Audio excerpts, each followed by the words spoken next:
जिस वक्त पूरे देश में नई संसद के उद्घाटन को लेकर सियासत चरम पर है, उस दौरान नई संसद की तस्वीरों ने हर आमो खास का मन मोह लिया। नई संसद अंदर से कैसी दिखती है, इसकी तस्वीरें पहली बार रिलीज हुई। एक्सटीरियर से लेकर न्यू पार्लियामेंट का इंटीरियर, इसकी हर एक चीज मंत्रमुग्ध कर देने वाली थी। लोकसभा की गैलरी के दोनों तरफ देश के चुने सांसद आकर बैठेंगे। जहां स्पीकर बैठेंगे, उसके ठीक ऊपर अशोक चक्र बना हुआ है। जबकि लोकसभा का यह पूरा डिजाइन राष्ट्रीय पक्षी मोर से प्रेरित है। यहाँ 882 सांसदों के बैठने की जगह है। फिलहाल पुरानी संसद में 552 सांसद तक बैठ सकते हैं। बड़ी बात यह है कि नई संसद में सेंट्रल हॉल नहीं है, इसीलिए जॉइंट सेशन भी लोकसभा में ही होगा, जहां एक साथ 1272 सांसद बैठ पाएंगे। ये तस्वीरें नई संसद के उच्च सदन राज्यसभा की है। राज्यसभा का डिजाइन राष्ट्रीय फूल कमल से प्रेरित है। यहाँ अब 384 सांसदों के बैठने का इंतजाम है। अब तक राज्यसभा में 245 सांसद बैठते रहे हैं, लेकिन भविष्य के विस्तार को ध्यान में रखते हुए इसे डिजाइन किया गया है। नई संसद की तस्वीरें जैसे ही फ्लोट हुई, तो उसके बाद जो पार्टी अभी तक इस संसद का विरोध कर रही थी, उसमें भी इन तस्वीरों को देखने के बाद दो राय बनती हुई नजर आई।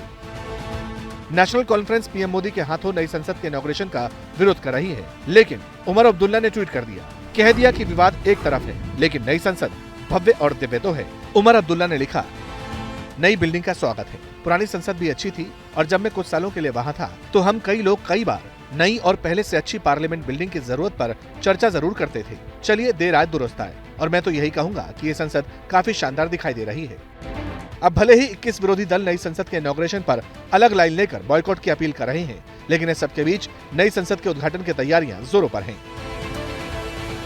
अब जब आखिरी कुछ घंटे बचे हैं, यहाँ किस तरीके की तैयारियां हैं, आपको एबीपी न्यूज पर हम वो तस्वीरें भी दिखाते हैं। देखिए, यहाँ पर अभी भी लेबर हमको नजर आ रही है। ऐसा नहीं है कि लेबर यहाँ से हट चुकी है, अभी भी यहाँ पर मशीनों की जो आवाज है वो सुनाई पड़ रही है। पत्थर जो कटते हुए हमको नजर आ रहे हैं साफ तौर पर। किस तरीके से जो शीशे लगे हुए हैं बिल्डिंग में, उनको चमकाने का काम किया जा रहा है। उसके अलावा के यहाँ पर जो बोर्ड्स लगे हुए हैं या ये जो शेड लगाए गए थे जब कंस्ट्रक्शन चल रहा था, वो अभी भी देखने को मिल रहा है। बाहर अभी भी कुछ काम चल रहा है। अगर शनिवार की देर रात में पूरी तरीके से हैंडओवर कर दिया जाएगा, जो तैयारी है वो अपने अंतिम पड़ाव पर है।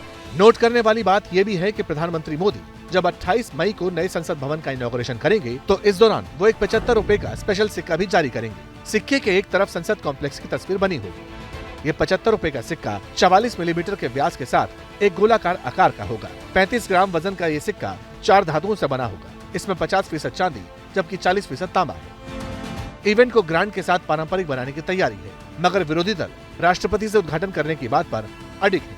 अगर आप कार्य देखिए तो संविधान के दूसरे नंबर के जो नेता होते हैं उपराष्ट्रपति, उनका भी नाम नहीं है। राष्ट्रपति तो है ही नहीं। अरे भाई, राष्ट्रपति को निमंत्रण तो दीजिए।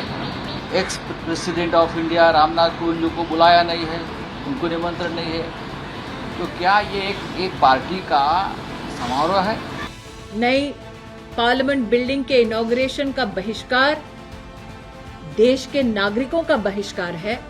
इस बीच सुप्रीम कोर्ट में नए संसद भवन के राष्ट्रपति के हाथों उद्घाटन करने वाली जो पिटीशन लगाई गई थी, उसे खारिज कर दिया गया है और सुप्रीम कोर्ट ने पिटीशन लगाने वाले को फटकार भी लगाई। कहा, अगली बार अगर ऐसी याचिका लगाई तो जुर्माना लगा देंगे।